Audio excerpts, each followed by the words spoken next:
అభిషేకము, ప్రవర్తనలో అభిషేకము కలిగి మనం జీవించాలి. కడవరి దినాల్లో అభిషేకం లేకపోతే మనం ముందుకు కొనసాగలేదు.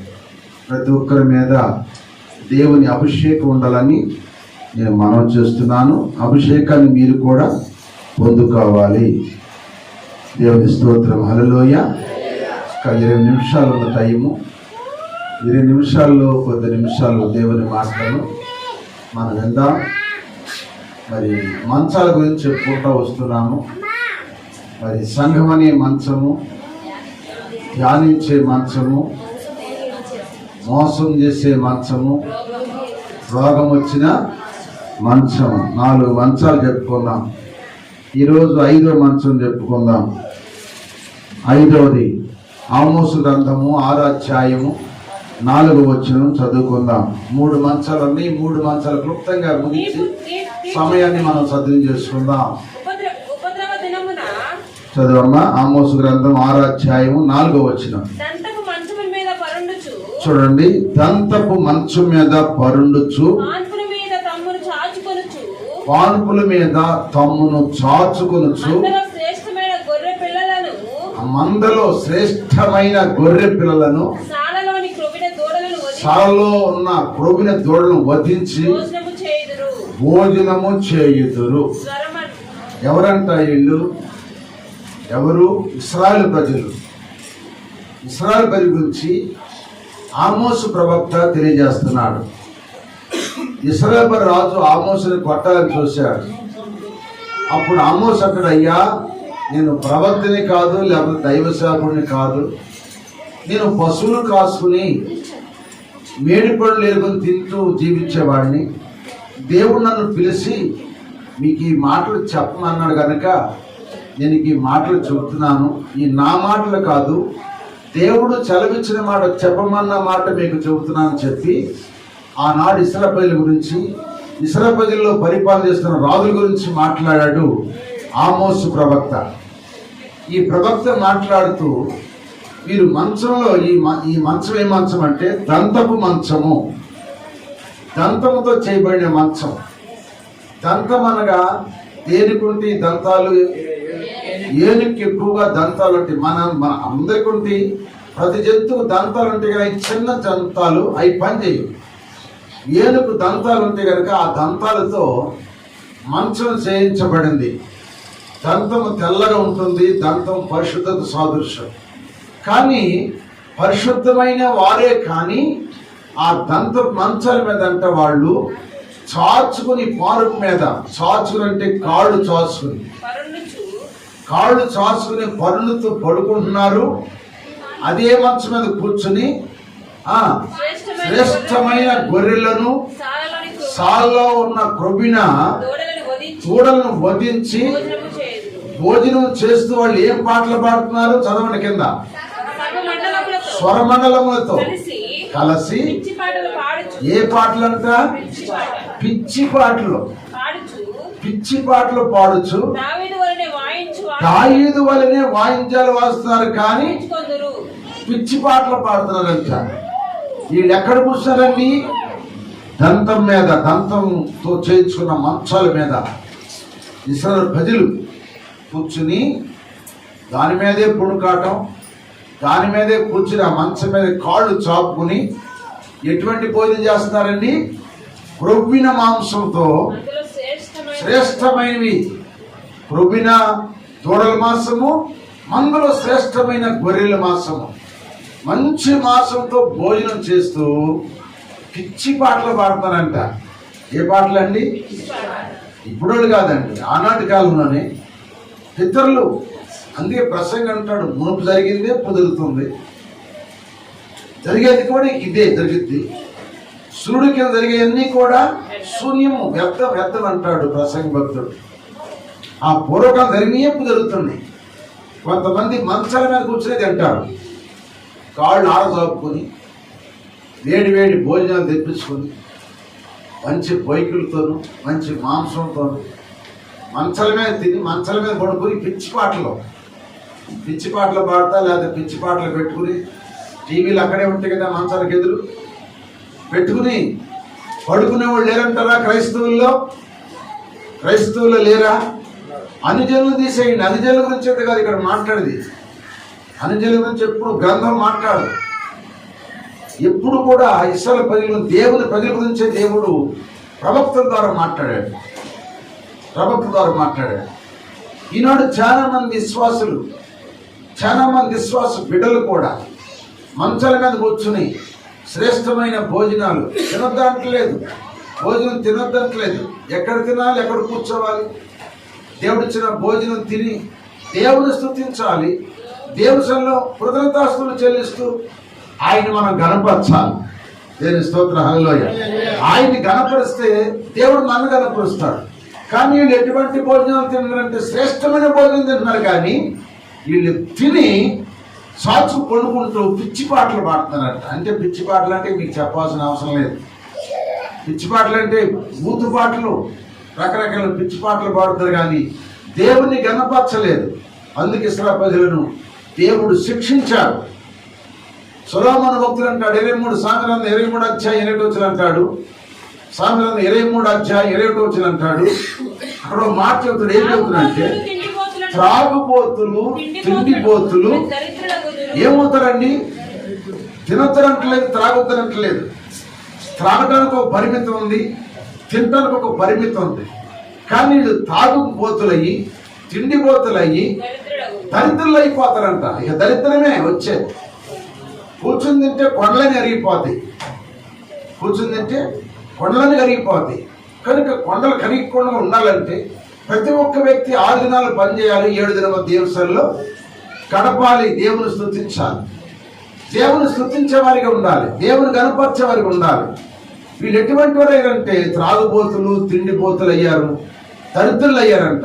దరిద్రులు అవటమే కాదు, ఇక కింద అంటాడు నిద్రమత్తు, చింపిరి గుడ్ల కాడ సరిగా ఉండవు, నిద్రపోతుమే.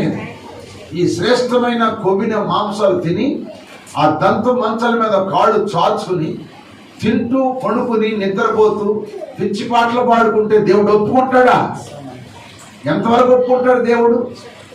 దేవుని గణపరచవలసిన ప్రజలు దేవుని గణపరచకుండా దేవుడిచ్చిన ఆహారము, దేవుడిచ్చిన ఆరోగ్యము, దేవుడిచ్చిన మంచాలు, దేవుడిచ్చిన ఇల్లు, దేవుడిచ్చిన టీవీలు, దేవుడిచ్చిన సమస్తము నీకు ఇచ్చిన దేవుడిచ్చిన దేవుని స్తుతించకుండా నువ్వు దెయ్యం పాటలు పాడుకుంటా నువ్వు చాచు తిని పండుకుంటే దేవుడు ఊరుకాడు. ఒక రోజున దేవుడు శిక్షిస్తాడు. అధ్యాయం చదువుకుంటే చాలా భయంకరంగా ఉంటుందన్నమాట. వాళ్ళందరినీ శిక్షించాడు, సంహరించాడంట దేవుడు. హల్లెలూయా. మనం బాగానే ఉన్నాము, తిన్నాము అనుకోవద్దు, కానీ తినొద్దంటలేదు. కానీ దేవునికి కృతజ్ఞతాస్తుతులు చెల్లించాలి. ఈరోజు మనకు ఆహారం పెడితే దేవుని కృతజ్ఞతాస్తుతులు చెల్లించాలి. ఈ రోజు ఈ వస్త్రం ధరించేవంటే దేవుని స్తుతులు చెల్లించాలి. ఈరోజు సజ్జులు బతికున్నామంటే దేవుని స్తుతించాలి. ఈ రోజుకే ఆయన సన్నిధిలో మనం జీవిస్తున్నామంటే దేవుని స్తుతించాలి. ఆయన మన కృతజ్ఞతాస్తుతులు చెల్లిస్తే ఆయన బిడ్డలుగా మనం తీర్చునుగాక. ప్రియమైన దేవుడు, అందుకని మనము దేవుని కృతజ్ఞతాస్తుతులు చెల్లించే వారిగా ఉండాలి. ఒక షాపు ఓనరు అది రొట్టెల షాప్ అన్నమాట. ఆ రొట్టెల షాపు సాయంకాలం ఇరిగిపోయిన మొక్కలన్నీ కూడా ఒక పెట్టెలో పెట్టి ఆ పొట్టు 9 కట్టేసేటప్పుడు పెడితే అనాథ పిల్లలు, తల్లిదండ్రులు లేని పిల్లలు, బజార్లో తిరిగే పిల్లలు ఆ సాయంకాలంకి వచ్చి ఆ రొట్టె ముక్కలు తీసుకుని వెళ్తూ ఉంటారంట. వెళ్తూ ఉంటే వాళ్ళు ఒక అమ్మాయి కూడా ఆ రొట్టె ముక్క తీసుకుని, అయ్యా ఈ రోజుకి మాకు ఈ రొట్టె ముక్క ఇచ్చినందుకు నీకు వందనాలు అయ్యా అని చెప్పేదంట. షాపు ఓనర్ చెప్తూ వెళ్ళేదాన్ని. ప్రతిరోజు అలాగే రాత్రిపూటకి ఆ రొట్టె ముక్కలు ఇరిగిపోయిన ముక్కలని దాంట్లో పెడితే వచ్చి ఆ పిల్లలు తింటూ ఉండేవాళ్ళని. ఆఖరికి ఆ అమ్మాయి చెబుతుందంట, ప్రతిరోజు కూడా ఈ రొట్టె నీ ద్వారా నాకు దేవుడు ఇచ్చాడు అయ్యా, నీకు వందనాలని చెప్పేదాన్ని.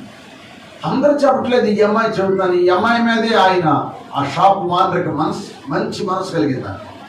మంచి మనసు కలిగి ఒక రోజు ఈ అమ్మాయిని బాగు చేయాలని చెప్పి ఒక రొట్టె ముక్కలో బంగారం పెట్టి ఒక బంగారు ముద్ద పెట్టి ఆ రొట్టెలో పెట్టించాడు. అందరూ తీసుకెళ్ళిపోయారు. ఆఖరమో రొట్టె మొక్క ఈ అమ్మాయి తీసుకుంది. తినబోయే టైంలో ఆయన చెప్పింది, వందనాలయ్యా, నాకు ఈరోజు కూడా మీరు ఆహారం పెట్టారు అని చెప్పి వందనాలు చెప్పింది. ఆ రొట్టె తినబోతున్నప్పుడు దాంట్లో ఏముందంటే బంగారు ముద్ద ఉంది. ఆ బంగారు ముద్ద ఉన్నప్పుడు ఆ బంగారు ముద్ద తీసుకొచ్చి, అయ్యా ఈ రొట్టెలో పొరపాటున మరి బంగారు ముద్ద మరి ఉందయ్యా, ఇది ఈ బంగారు ముద్ద మీ దగ్గర తీసుకోమన్నారు. అప్పుడు ఆయన ఆశ్చర్యపోయి, అమ్మా, అందరూ తింటున్నారు, వెళ్ళిపోతున్నారు, ఎవరు నాకు అన్నాలు చెప్పట్లేదు, నీవు నాకు అన్నాలు చెబుతున్నావు, బాగానే ఉంది. ఇప్పుడు దాంట్లో బంగారం ముద్ద ఉంది కదా, అది తీసుకుంటే నీ భవిష్యత్తులో నీకు సమృద్ధి సరిపోయింది కదా అని చెబితే, అయ్యా అది నాది కాదు, అది మీరు తీసుకురండి, నాకు ప్రతిరోజు రొట్టె మొక్క ఆహారం పెడుతున్నారు, నాకు అదే చాలని చెప్పాను. అప్పుడు ఆయన మనసు కరిగిపోయి ఆయన ఒక మాట అన్నట్టు, అమ్మా, నీకు అమ్మా నాన్న లేరయ్యా అని చెప్పినప్పుడు వెంటనే చెప్పగానే అన్నాడంట, అమ్మా, నేను నా కూతురుగా పెంచుకుంటాను, నా ఎత్తుంటావా అని చెప్తే ఉంటానయ్యా. ఆమెను కూతురుగా పెంచుకున్నాడు. ఆమె చేసిన కృతజ్ఞతను బట్టి, ఆమె చూపిన ఆ మంచి మనసును బట్టి ఆ షాపుకి ఆమె వానర్ అయిపోయిందంట. దేవుని స్తోత్రం, హల్లెలూయా. దేవుడు మనల్ని కూడా మనకిచ్చిన దాన్ని బట్టి మనం ఆయన కృతజ్ఞతాస్తుతులు చెల్లిస్తే మనం చూసి దేవుడు సంతోషపడతాడు. దేవుడు మనసు సంతోషపడి ఆయన కుమార్తెలుగాను ఆయన కుమారులుగా దేవుడు మనను ఎన్నుకొనుగాక. ఇప్పుడు మనం ఆయన కుమారులమే, కానీ కుమారులమే ఆయన గణపరిచి ఆయన కృతజ్ఞతాస్తుతులు చెల్లించే వారికి ఉండాలి. కానీ వానుగుల మీద కూర్చుని దేవుడిచ్చిన శ్రేష్టమైన భోజనం తిని పిచ్చి పాటలు పాడితే దేవుడు ఊరుకుంటాడా చెప్పండి? అందుకు ఇశ్రాయేలీయులు పిచ్చి పాటలు పాడారంట. వాళ్ళు శ్రేష్టమైన గొర్రెల్లో మాంసము, సాల్లో శ్రేష్టమైన ప్రొబిన దూడల మాంసం తిన్నారు. పిచ్చి పాటలు పాడుతూ చాచులు పడుతుందంట. ఏ మంచాలయ్యి? దంతపు మంచాల మీద చాచులు పడుకున్నారంట. అందుకే ఇశ్రాయేలీయులకు ఏమొచ్చిందంటే శాపం వచ్చింది. అదే శాపం, అదే త్రాగుబోతులు, తిండిబోతులు ఏమవుతారు? ఇప్పుడు దరిద్రులు అయిపోతారు. నిద్రమత్తు సిప్పిరిగొట్లకు సాదృశ్యం అయిపోతాం. చాలా మంది తిని పడుకుంటున్నారు, నిద్రపోతున్నారు. దేవుని రాకుండా నిద్రపోతున్నారు. తిండి తిని పడుకుంటున్నారు. దేవుని స్తుతించట్లేదు, దేవుని ఆరాధించట్లేదు, దేవుని గణపరచట్లేదు చాలా మంది. అందుకే దరిద్రత కొన్ని కుటుంబాల్లో తాండవాడుతుంది. ఎందుకు ఆడుతుందంటే మనం చేసే పనులు బట్టి. మనం ఆయన కుమారులను కనుక ఆయన గణపరిచేవారిగా ఉండాలి. ఆయన గణపరిచినట్టుంటే ఆయన మనలను గణపరిచి ఆయన బిడ్డలుగా ఆస్వాదించును గాక. హల్లెలూయా. ఆరో మంచం మీకు జ్ఞాపకం చేస్తాను చూడండి. ఆరో మంచము చూడండి, మీ సాంఖ్య గ్రంథం 7వ అధ్యాయము 16 వచ్చింది చూడండి. సాంఖ్య గ్రంథము 7:16 టైం వచ్చింది. అమ్మా, నా మంచం మీద ఏమని అంట? నా మంచం మీద రత్న కంబళ్ళు ఉన్నాయి. ఐగుప్తు నుంచి వచ్చు విచిత్రమైన పనిగల దుప్పట్లు ఉన్నవి. నార దుప్పట్లు నేను పరిచి ఉంచాను. నా పరుపు మీద వాళము, అగరు, కారపు చెక్క చల్లి ఉన్నాను.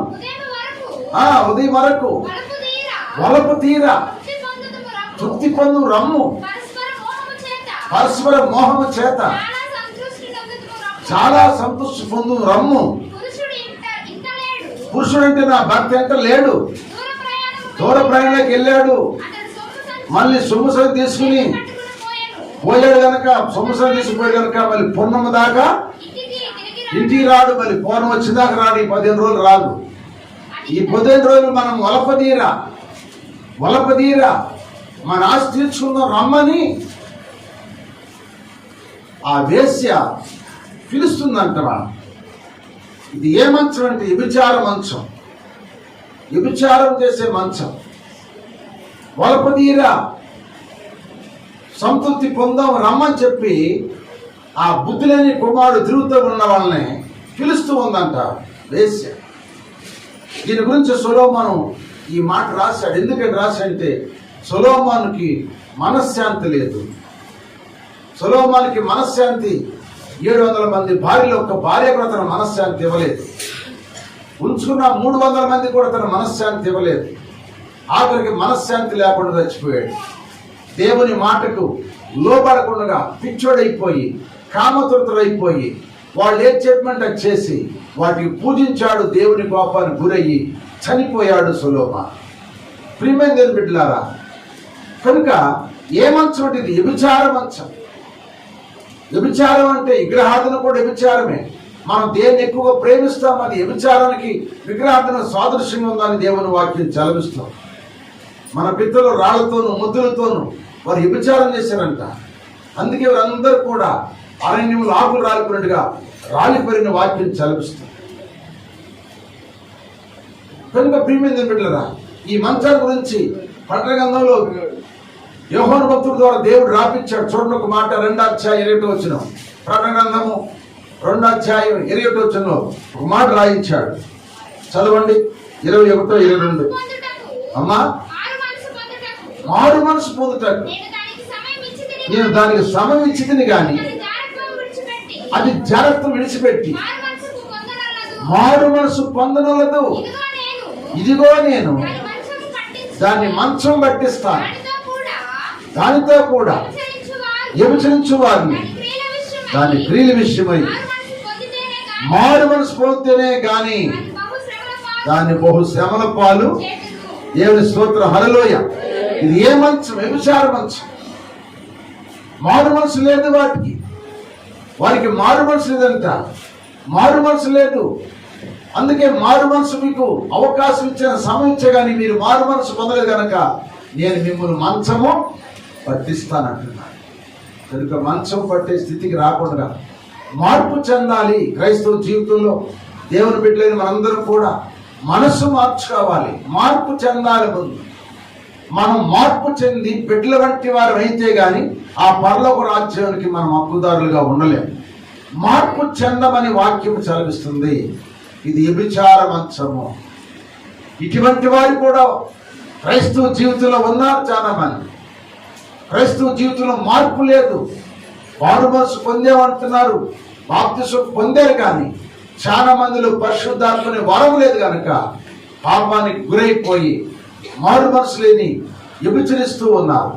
అటువంటి వారిని మంచం పట్టించి వారిని దేవుడు సంహరించేస్తాడు. అటువంటి స్థితి సంఘానికి ఉండకూడదు. సంఘము ఎప్పుడు కూడా పవిత్రంగా పరిశుద్ధంగా ఉండాలని ప్రభు పేట మనం చేస్తున్నాను. హల్లెలూయా.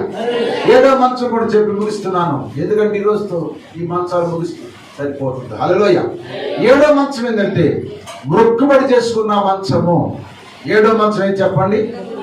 ఏ వర్షం రాదు, మీరు వెళ్ళమాకండి, వచ్చేది కాసేపు అయిపోదు. మనసు రాదు, ఏమి రాదు, కూర్చొని దేవుని పని చేసుకో. ఇక్కడ మనం చూస్తే దేవుని వాక్యంలో మొక్కుబడి చేసుకున్న మంచం అంట. ఏంటి మొక్కుబడి? చూడండి, 132వ కీర్తన 5వ వచనం చదవండి. 132వ కీర్తన 5వ వచనం. ఎట్లనగా యెహోవాకు నేను ఒక స్థలము చూసు వరకు, యాకోబు యొక్క బలిష్ఠునికి ఒక నివాస స్థలము నేను చూసే వరకు నా వాస్తవమైన గుడారములో నేను ప్రవేశింపను, నేను పరుణ్ణు మంచం మీదకి ఎక్కను, నా కన్నులకు నిద్ర రానివ్వనంటున్నాడు. దేవుని స్తోత్ర, హల్లెలూయా. ఎవరు భక్తుడు? దావీదు భక్తుడు. దావీదు భక్తుడు ధరాల్లో జీవించిన వాడు. ఒకప్పుడు గొర్రెలు కాసిన వ్యక్తి. దేవుడు నలుదిక్కుల శత్రువులను అతనికి జయమిచ్చాడు. అతడు దేవదారు మానంతో గొప్ప ఇల్లు కట్టుకుని దాంట్లో నివసిస్తూ ఒకరోజు జ్ఞాపకం చేసుకున్నాడు, నేను గొర్రెలు కాసి నన్ను దేవుడు నన్ను తీసుకొచ్చి గొప్ప రాజుగా చేశాడు, గొప్ప ఇల్లు నాకు ఇచ్చాడు, నా దేవుడు గుడారంలో ఉన్నాడు, నా దేవునికి మంచి మందిరం కట్టాలని మొక్కుబడి చేసుకున్నాడంట. నా దేవునికి ఒక స్థలం చూసే వరకు, నా దేవునికి గొప్ప మందిరం కట్టే వరకు, నేను కట్టుకున్న నివాసంలోకి నేను వెళ్ళను, నేను ఎక్కిన మంచం మీదకి ఎక్కడగా నేను పడుకాను, నేను వేసుకున్న నా మంచం మీద నేను పడుకాను, నా కళ్ళకు నిద్ర రానివ్వను, నా దేవుని మందిరం కట్టే వాళ్ళు కూడా మంచం మీద పడుకని చెప్పి ఆయన తీర్మానం చేసుకుని కిందే పడుకొని కొన్ని లక్షల మణుగుల బంగారము, కొన్ని లక్షల మణుగుల ఎండి, కొన్ని లక్షల మణుగుల ఇనుము ఇత్తడి, కొన్ని లక్షల మణుగుల కర్ర కలప సమస్తమును బంగారపు మందిరం కట్టాడండి. మందిరం కలిసిన అన్నిటి కూడా దావీదు దేవుని పనికి ఉపయోగం చేశాడని. దేవుని పని అయ్యే వరకు కూడా మనం కూడా ఎక్కిన మంచం ఎక్కకుండానే ఉండాలంట. మంచం ఈ మంచం ఏదంటే మొక్కుబడి చూసాడు, నేను మంచమే పడుకొని ఎప్పుడు దాకా నా దేవుని మందిరం కట్టే వరకు కూడా నేను మంచం మీద పడుకోను అని ప్రార్థన చేస్తున్నాను. హల్లెలూయ. మనం కూడా ఒకసారి ఉపవాసం ఉంటాం. ఉపవాసం ఉన్నప్పుడు ఒక తీర్మానం మనం కూడా చేసుకుని, ఉపవాసం ఉంటే తప్పక కార్యం దేవుడు మన పట్ల జరిగిస్తాడు. కానీ ఆ ఉపవాసం చాలా మంది ఫెయిల్ అయిపోతున్నారు. అనుకున్నంత వరకు దాన్ని నెరవేర్చలేకపోతున్నారు. దేవుడు నెరవేర్చే వరకు కూడా మనం ఏం చేయాలంటే దాన్ని మనము ఆయన నెరవేర్చే వరకు కూడా మనం అనుకున్న మొక్కుబడి మనము చెల్లించుకోవాలి. ఆఖరికి అంత సంపాదించిన దేవుడు అన్నాడు, దావీదా నీ చేతులు రక్తంతో కలిసి గనక నీ చేతులతో నేను మందిరం కట్టించుకోను, నీ కుమార్ చేత కట్టించుకున్నా అన్నాడు. సంతోషపడ్డాడు. అయ్యా నిజమే, నా కుమారుడు చేత కట్టించుకున్నా, నా చేత కట్టించుకున్నా నీకు మహిమే, హల్లెలూయా అని సంతోషించాడు. నా కుమార్ చేత కట్టించుకోవడం చెప్పి మానుకోలేదు. ఆయన అనుకున్నంత పోజేసిన దాకా మంచం మీద ఆయన పరుండలేదు, ఆయన కిందే పడుకున్నాడు. దేవుని స్తోత్రం, హల్లెలూయా. మనం కూడా ఏదైనా మొక్కుబడి చేసుకున్నప్పుడు ఆ మొక్కుబడి తీరే వరకు కూడా మనము కూడా దేవుని కలిగి ఉన్నట్టయితే దేవుడు తగిన సమయంలో దేవుడు మనకు ప్రతిఫలము ఇచ్చునుగాక. ఇస్తాడే కూడా ఇస్తాడు. చాలా మంది తప్పిపోతున్నారు. మొక్కుబడి అనుకున్న మొక్కుబడి కొంతమంది చెల్లించుకోలేకపోతున్నారు. చాలా మందిని గమనిస్తున్నాను. దేవుడు కూడా పరీక్ష పెడతాడు మనకి. ఆ పరీక్షలో మనం గెలవాలి కానీ ఓడిపోవాలి. ఇప్పుడు కొంతమంది అనుకుంటారు, అయ్యా నాకు ఉద్యోగం వస్తే నేను దశంభాగం ప్రతి నెల తీసిస్తామంట. దాన్ని కొంతకాలం నుంచి ఆపేరుకో అదేమవుతుందంటే అనుకున్న మొక్కుబడి ఏమైందంటే అది ఏమవుతుంది, మధ్యలో ఆపడానికి అది ఏదో ఒక పన్నాగం పెట్టి నేను ఆపిందనుకో ఆ తర్వాత నీవు మళ్ళీ ఇవ్వాలనుకున్న టయానికి ఈ లేకపోవటం వల్ల దానివల్ల నష్టపరిహారం జరుగుతుందని ఎవరికంటే మనకే జరుగుతుంది. దేవుడు మనం ఆశ్రదించే వరకు కూడా మనం అనుకున్నదాన్ని నెరవేర్చుకోవాలి. ఒక దశంభాగమే, ఒక ప్రథమ పిడికిళ్ళే, ఒక కృతజ్ఞత అర్పణలే, లేదా ఒక కుటుంబ ప్రార్థనలే, లేకపోతే మనం ఒక పని అనుకున్నామనుకో, అనుకున్న పని దాన్ని ఏం చేయాలంటే అంతవరకు మనం దాన్ని కొనసాగించాలి. కొనసాగించినప్పుడే దేవుని ఆశీర్వాదం మన మీదకి దిగి వస్తుంది. ఈ మధ్యలో మనం టెస్ట్లు అన్నమాట. అంటే నిలబడతామా, ఆగిపోతామా. కొంతమంది నెలసరి ప్రార్థనలు పెట్టుకుంటామంటారు, ఆగిపోతున్నారు. మొక్కుబడి అనుకున్నారు కానీ ఆపుకుంటారు. అదేమంటే దాన్ని ఏమంటారంటే నాకు ఆ పని వచ్చింది, ఈ పని వచ్చినా. నీకు ఎన్ని పనులు వచ్చినా, ఎన్ని సమస్యలు వచ్చినా నువ్వు అనుకున్న దానికోసం నెరవేర్చడానికి మనం ఒక తీర్మానం మనం కలిగి ఉన్నట్టయితే దేవుడు మన పరీక్షను చూసి మనం గెలుస్తున్నాం కనుక దేవుడు మన పట్ల ప్రతిఫలం దయచేయుగాక. హల్లెలూయా. అందుకే మనం ఏది మొక్కున్నామో ఆ మొక్కుబడి మనం చెల్లించకపోతే అదంతా మనకు శాపంగా మారిద్దంట. అది మన గురిగా వచ్చిందంట. అది ఎక్కడ రాబెట్టుకోవడానికి తెలుసు అంట. అందుకని మనం చాలా జాగ్రత్తగా ఉండాలి. తొందరపడి మొక్కవద్దు. మొక్కున్న దాన్ని మనము దేవునికి చెల్లించాలి. దేవునికి చెల్లించినప్పుడు దేవుడు మనల్ని ఆశీర్వదించునుగాక. ఆయన ఇచ్చే ఆశీర్వాదం ఎట్లుందో అద్భుత రీతిగా ఉంటుంది. ఆ ఆశీర్వాదం మనం పోగొట్టుకోవద్దు. దానికోసం మనకు టెస్టులు ఉంటాయి, పరీక్షలు ఉంటాయి. సాతాను అనేక రకాలు పెట్టింది. ఓడిపోతాడా గెలుస్తాడా దేవుడు కూడా చూస్తూ ఉంటాడు. ఓడిపోతే అయిపోతాం, కానీ గెలిస్తే బహుమానం దొరుకుతుంది. హల్లెలూయా. అందుకే మనం ప్రతి ఒక్కరూ కూడా ఈ మంచం ఏ మంచం అంటే మొక్కుబడి చేసుకున్న మంచము. నువ్వు మొక్కుబడి చేసుకున్న మొక్కుబడిని నువ్వు చనిపోయే వరకు కూడా దాన్ని కొనసాగిస్తే నీ భూమి మీద నీ బిడ్డలకు దేవుడు ఆశీర్వాదము, పరలోకంలో నీకు గొప్ప దాన్ని దేవుడు దాచిపెట్టుగాక. మనం దాన్ని మన సొంత క్రియలుగా మార్చుకుంటున్నాము, మన ఉద్దేశాలతో మార్చుకుంటున్నాము. అలా మార్చుకోవద్దు. మనం అనుకున్న దాన్ని ఏదైనా సరే దాన్ని నెరవేర్చడానికి మనం ముందు కొనసాగినట్లయితే దాన్ని కొనసాగించే దేవుడు మన పక్షాన ఉన్నాడు. నేను నిన్న చెప్పే కదా ఉదయకాలము, విశ్వాసము కర్తయు దాన్ని కొనసాగించే యేసు వైపు మనం చూడాలి. మనం చూసినప్పుడు కొనసాగించే దేవుడు ఉన్నాడు. దాన్ని ఆపడు.